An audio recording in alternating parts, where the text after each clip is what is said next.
Hello everyone, welcome to Nipuna study circle. Telangana ప్రజలకి especially నిరుద్యోగులకి good news.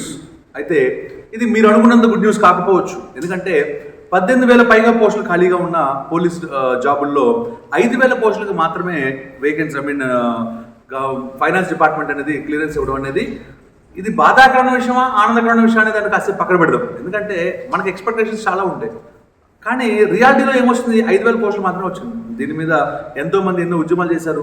మన అశోక్ సార్ కూడా దీని మీద ఉద్యమం చేశారు కదా. ఓకే, ధర్నాలు చేశాము. ఇలా రకరకాల మంది ఎంతో మంది ఎన్నో విజ్ఞప్తులు చేశారు.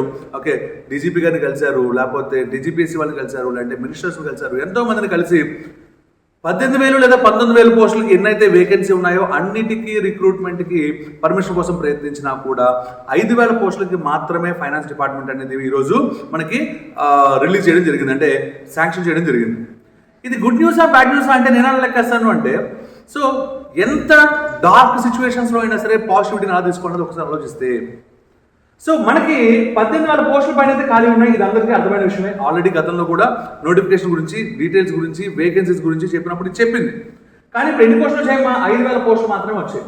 దీనికి మనం రెండు ఆస్పెక్ట్స్ చూద్దాం. ప్రైమరీ ఆస్పెక్ట్, నీకు 5,000 పోస్టులు 18,000 పోస్టులు కావాలా, ఒక్క పోస్ట్ వస్తే సరిపోతుందా అంటే ఒక్క పోస్ట్ అయితే ఇందులో ఉందిగా, కాబట్టి నువ్వు ఆనందపడు. మరి ఆ ఒక్క పోస్ట్ నీకు వస్తుందా లేదా అనేది అదనే ఉంది. ఎందుకంటే వేకెన్సీస్ తగ్గాయి కాబట్టి నీకు వస్తుందా లేదా అనేది. ఎస్, నేనేమంటాను తెలుసా, వేకెన్సీస్ ఎన్ని ఉన్నాయి, ఎన్ని నోటిఫికేషన్ రిలీజ్ చేయాలనేది నీ చేతిలో ఉండే పని కాదు, కానీ ప్రిపరేషన్ అనేది నీ చేతిలో ఉండే పని. నీ చేతిలో ఉండే పని నువ్వు సవ్యంగా చేస్తే, పర్ఫెక్ట్గా చేస్తే, నువ్వే స్టేట్ ఫస్ట్ వస్తే ఈ 5,000 ఒక పోస్ట్ నీకు వస్తుందా రాదా? నీ చేతిలో లేని దాని గురించి ఆలోచించి బాధపడేదానికన్నా నీ చేతిలో ఉన్న ప్రిపరేషన్ హార్డ్గా చేద్దాం. ఇది ఫస్ట్ పాయింట్ మనం తెలుసుకోవాల్సింది. రెండో పాయింట్ అబ్జర్వ్ చేస్తే, 2014లో తెలంగాణ ఫామ్ అయినప్పటి నుంచి 2018లో ఎలక్షన్ జరిగేంత వరకు ఈ 5 years స్పాన్లో ఒకే ఒక నోటిఫికేషన్ వచ్చింది. 2018 నుంచి 2023 మధ్యలో ఎలక్షన్ లోపు ఒకే ఒక నోటిఫికేషన్ వచ్చింది. మీకు పొలిటికల్ ఈక్వేషన్ అర్థమవుతుందా? ఇది 2026, మళ్ళీ మనకి ఎలక్షన్ ఎప్పుడు 2028. అంటే ఈ 5,000 పోస్టులతో వాళ్ళు ఆపేసే అవకాశం ఉందా? ఇంకో నోటిఫికేషన్ రిలీజ్ చేసే అవకాశం ఉందా? ఇంకో నోటిఫికేషన్ రిలీజ్ చేసే అవకాశం ఉంది. అంటే నీకు ఈ 2023 నుంచి 2028 మధ్యలో 2 నోటిఫికేషన్స్ వస్తున్నాయి. దీన్ని నువ్వు గుర్తుపెట్టుకో. నువ్వు ఈ 5,000 పోస్టుల్లో డూ ఆర్ డైలా వర్క్ చేయి, జాబ్ కొట్టు. వచ్చేసిందా హ్యాపీ, రాలేదా నీకు ప్లాన్ బి ఉంది. 2028 లోపు మళ్ళీ నీకు ఇంకో నోటిఫికేషన్ వస్తుంది. ఓకే, ఇప్పుడు మనం కాసేపు అబ్జర్వ్ చేస్తే 2014 నుంచి 18లో వచ్చిన నోటిఫికేషన్ ఏ ఇయర్ వచ్చింది? 2017-18లో వచ్చింది. 2018 నుంచి 2023లో ఎప్పుడు నోటిఫికేషన్ వచ్చింది? 2022లో వచ్చింది. అంటే ఎలక్షన్ కోసం మీకు నోటిఫికేషన్స్ ప్రభుత్వం చిత్తశుద్ధితోటి నిజంగా నా రాష్ట్రంలో ఉన్న పోలీస్ డిపార్ట్మెంట్ సవ్యంగా లేకపోతే ఎన్ని దొంగతనాలు జరుగుతాయి, ఎన్ని దోపిడీలు జరుగుతాయి, ఎన్ని ల్యాండ్ మాఫియాలు జరుగుతాయి, లేకపోతే ఎంతమంది మాఫియాలు వస్తారు, లేకపోతే ఎన్ని జిహాదీ హత్యలు జరుగుతాయి, లేకపోతే ఎంతమంది నిరుద్యోగులు ఇబ్బంది పడతారు, లేకపోతే ఇలా అంటే మన రాష్ట్రం మూమెంట్ ఏంటమ్మా, దాన్ని కట్టుదిట్టంగా ఏర్పాటు చేయాల్సిందే, లా అండ్ ఆర్డర్ మెయింటైన్ చేయాల్సింది పోలీస్ డిపార్ట్మెంటేగా. ఆ పోలీస్ డిపార్ట్మెంట్ మీద గవర్నమెంట్కి ఒక ప్రేమ ఉందా? లేదు. పోనీ ఎంతో మంది లక్షల మంది నిరుద్యోగులు ఉన్నారు. సో నీరు, నిధులు, నియామకాలు ఈ మూడితోటేగా మనం తెలంగాణ సాధించుకున్నాం. ఈ సాధించుకున్న దాంట్లో ప్రధానమైనది ఒకటి నియామకాలైనా కాదా? ఆ నియామకాల మీద ఎంతో మంది స్టూడెంట్స్ ఆత్మహత్యలు చేసుకున్నారు, చనిపోయారు, ధర్నాలు చేశారు, కొట్లాడారు. సో అలాంటి నిరుద్యోగులకి ఉద్యోగం ఇవ్వాలి అనే చిత్తశుద్ధి ఏ గవర్నమెంట్కైనా ఉందా? అది గతము ప్రజెంట్ పక్కన పెడదాం, ఎవరికి లేదు. అంటే ఇవిటూ లేవు. ఇక్కడ జరుగుతున్న మొత్తం పొలిటికల్ గేమ్ మీకు అర్థమవ్వాలి. ఈ పాటికి 2028 నోటిఫికేషన్ ఉంటే మనకి ఎలక్షన్ ఉంటే 2026లో మనకి నోటిఫికేషన్ ఇంకా 1 or 2 days వచ్చిన ఆశ్చర్యపోకర్లేదు. అంటే మీరు అర్థం చేసుకోవాల్సింది ఏంటి, ఈ నోటిఫికేషన్తో ఆపుతారా? ఇది పొలిటికల్ గేమ్ అని మీకు అర్థమవుతుంది కదా. 2028లో మనకి ఎలక్షన్ ఉన్నప్పుడు మనకి ఖచ్చితంగా ఏమవుతుంది, ఇంకో నోటిఫికేషన్ వస్తుంది. ఇప్పుడు 5,000 పోస్టులతో మీరు హ్యాపీగా ఉండడం లేదో మీకు తెలీదా? ప్రభుత్వానికి తెలీదా? ఎంక్వైరీ చేయించరా? అన్హ్యాపీగా నిరుద్యోగులు అందరూ ఉండడం తెలీదా? 2023లో ఈ ప్రభుత్వం కొలువు తీరింది మన నిరుద్యోగుల వల్లే అనే విషయం వాళ్ళకి తెలీదా? నిరుద్యోగులు అన్హ్యాపీగా ఉండడం వల్లే ప్రభుత్వం మారిందా లేదా? అంటే ఇప్పుడు 2028లో ప్రభుత్వం మారాలా లేదా అనేది ఆ ప్రభుత్వం నిర్ణయం తీసుకుంటుంది. ఎందుకో తెలుసా? నిరుద్యోగులు గెలుక్కోకూడదు. 2023 నుంచి 2026 వరకు 3 ఏళ్ల క్రమంలో సంవత్సరానికి 2 లక్షల పోస్టులు ఇస్తాను ప్రభుత్వం. ఇప్పటిదాకా మొత్తం మీద కలిపి 2 లక్షలు ఇవ్వలేదు. అంటే ఎంత నెగిటివిటీని మూట కట్టుకుందో మీకు తెలుసు. ఈ నెగిటివిటీ ఇలాగే కంటిన్యూ అయితే మనకి ఏమవుతుంది, మన నెక్స్ట్ వచ్చే దాంట్లో ఖచ్చితంగా భూస్థాపితం అయిపోతుంది పార్టీ. కాబట్టి వాళ్ళు ఖచ్చితంగా భూస్థాపితం అవ్వకుండా ఉండడానికైనా ఇప్పుడు 5,000 పోస్టులు ఇవ్వడానికి రీజన్ ఏంటో తెలుసా? ఇప్పుడు 18,000 పోస్టులు 19,000 పోస్టులు ఉన్న మనకి, లేదా 20,000 పోస్టులు ఉన్న మనకి 5,000 పోస్టులు ఇస్తే తక్కువ ఉన్నాయి. ఇంకో 1 year 1.5 year కి అది కనీసం ఇంకొక 1000 పోస్టులైనా పెరుగుతుంది. అంటే కనీసం నెక్స్ట్ వచ్చే నోటిఫికేషన్ 15 నుంచి 16,000 పోస్టులతో నోటిఫికేషన్ వస్తుంది. ఇది మళ్ళీ 2027లో కానీ 28 స్టార్టింగ్లో కానీ నోటిఫికేషన్ వస్తుంది. అంటే నిరుద్యోగులారా, ఓకే, నోటిఫికేషన్ 5,000కే వచ్చిందని బాధపడకుండా ఉండడానికి మీకు 2 అద్భుతమైన రీజన్స్ ఉన్నాయి. నెంబర్ 1, 5,000 పోస్టులు నీకు అక్కర్లా, నీకు ఒక్క పోస్ట్ వస్తే చాలు.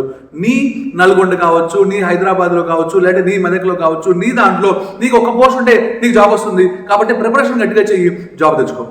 ఇది ఒక పాయింట్ అయితే. రెండో పాయింట్, ఈ నోటిఫికేషన్తో పాటు నీకు వెంటనే రెండో దానికి కూడా స్కోప్ ఉంది. కాబట్టి దాన్ని చూసి ఆనందించు. ఓకే, ఎందుకంటే మార్చలేము కొన్నిటిని. ఓకే, హుద్హుద్ వచ్చినప్పుడు వైజాగ్ని రాకుండా ఉంటే బాగుండు అనుకోగలమే కానీ మార్చలేంగా. సునామీ తమిళనాడులో వచ్చినప్పుడు రాకుండా ఉంటే బాగుండు అనుకుంటామే కానీ దాని అయితే ఆపలేంగా. జపాన్లో రెగ్యులర్గా వచ్చే ఎర్త్క్వేక్స్ ని రాకుండా ఉంటే బాగుండు అనుకుంటామే కానీ మార్చలేంగా. ఓకే, ఇప్పుడు దీన్ని కూడా ఎస్ వాళ్ళు నిజంగా 15,000, 18,000, 20,000 పోస్టులు ఇస్తే చాలా బాగుంటుంది. ఎస్ నేను కూడా దాన్ని ఒప్పుకుంటా. కానీ ఇప్పుడు మనం దాన్ని మార్చగలమా? అది మన చేతిలో ఉన్న పని. మన చేతిలో ఉన్న పని మనం పర్ఫెక్ట్ చేద్దాం. ఓకే, ఇప్పటికీ మనం ఆల్రెడీ హైదరాబాద్లో దిల్షుక్ నగర్లో ఎన్నోసార్లు మార్పులు చేసాం, అశోక్ నగర్లో చేసాం, ఓకే, డీజీపీ ఆఫీస్ ముట్టడి చేసాం, లేకపోతే టీజీపీఎస్ని ముట్టడి చేసాం. అంటే నేను నువ్వు అని కాదు, మనం తెలంగాణ వాస్తవ్యులు అందరం చేసామా లేదా? అంటే మనం చేయగలంత ఎఫర్ట్స్ చేసాం, ఇక నెక్స్ట్ కూడా చేద్దాం, అందులో డౌట్ ఏం లేదు. కానీ దాంతోపాటు సైమల్టేనియస్గా ప్రాక్టికల్గా జాబ్ రావాలంటే ఏం కావాలో వాటి గురించి కూడా స్టడీ చేద్దాం. ఓకే, సో మీరు ఒకవైపే ఉన్నారు, రెండో వైపు కూడా రండి. ప్రాక్టీస్ ప్రిపరేషన్ మొదలు పెట్టండి. ఇప్పటిదాకా నోటిఫికేషన్ రాలేదు అనే ఆస్పెక్ట్ తోటి చాలా మంది నిరుద్యోగులు ఎప్పుడు వస్తుందో తెలియక ఊళ్ళలో కూర్చున్నారు. ఇప్పుడు ఫైనాన్స్ డిపార్ట్మెంట్ క్లియరెన్స్ ఇచ్చేసింది, అంటే నోటిఫికేషన్ అతి త్వరలో వెలువడనుంది. కాబట్టి ఇమీడియట్గా వచ్చి ఓకే కోచింగ్లో జాయిన్ అయిపోండి. Okay, so the best coaching centre ఎక్కడ ఉంది, ఏం క్లాసెస్ చెప్తున్నారు, ఎక్కడెక్కడ ఏమేమి ఉంటాయి, అమౌంట్ ఎంత అనే దాని మీద కాకుండా మేజర్ ఫోకస్ అంతా దేని మీద పెట్టాలి అంటే క్వాలిటీ ఆఫ్ ఎడ్యుకేషన్ ఎక్కడ ఉంటుంది. ఓకే, అలాంటి కంప్లీట్ ఇన్ఫర్మేషన్ కావాలంటే Nipuna study circle we can give you. Okay, మీరు అక్కడికి వస్తే ఒక కోచింగ్ అంటే ఎలా ఉంటుంది, ఏమేమి నేర్చుకోవాలి అన్నీ మేము అక్కడ మీకు చూపిస్తాం. రైట్, మనం ఇక్కడ చూసుకుంటే ఫైనాన్స్ డిపార్ట్మెంట్ ఏదైతే క్లియరెన్స్ ఇచ్చిందో ఆ జీవోని కూడా దానికి సంబంధించిన ఇన్ఫర్మేషన్ కూడా ఇక్కడ పెట్టడం జరిగింది నేను. So you can go through it. Okay, మనకి ఆర్డర్తో పెద్ద పెద్ద పనులు ఉండవు కాబట్టి నేను కూడా దాని మీద ఎక్కువ స్ట్రెస్ చేయట్లేదు, but we can go through it. ఓకేనా, రైట్. 5,000 పోస్ట్ని క్లియర్గా మెన్షన్ చేయడం అయితే దీంట్లో జరిగిందమ్మా. ఇదిగోండి 5,000 పోస్ట్ అయితే మెన్షన్ చేశారు. అయితే దీంట్లో రెండో పాయింట్ ఏంటి అంటే ఇది దాని కంటిన్యూషన్. ఓకే, ఎవరెవరు పంపించారు ఏంటనేది. Okay, and followed by this is the vacancies. This is the vacancies. ఇందులోనే ఒక చిన్న బాధాకరమైన విషయం ఏంటంటే 5,000 పోస్ట్ అనేది చాలా తక్కువ, కానీ ఎస్ఐ మొత్తం కలిపితే నియర్లీ 200 పోస్టులు మాత్రమే ఉన్నాయి. 4,800 పోస్టులు దేని మీద ఉన్నాయి అంటే కానిస్టేబుల్కే ఉన్నాయి. అంటే మన ఫోకస్ కానిస్టేబుల్ మీద ఖచ్చితంగా పెట్టాలి. ఇది ఒక పాయింట్. రెండో పాయింట్ ఏంటి అంటే సో కానిస్టేబుల్ మీద జాగ్రత్త చేస్తే సివిల్ కానిస్టేబుల్ 3,697 పోస్టులు, అంటే 4,800లో 3,600 అంటే 3/4 పోస్ట్ అక్షరాల తిరిగించడమా సివిల్కి ఇచ్చాడు. ఇది ఎప్పుడు ఇలా జరగలేదు. ఇక్కడ మాకు ఏం జరుగుతుంది సార్, ఏఆర్లో 1000 పోస్టులు ఉన్నాయి. ఏఆర్లో ఏమవుతుంది, ఈవెంట్స్ కూడా స్కోర్ ఉంటుంది, కరెక్టనా కాదా?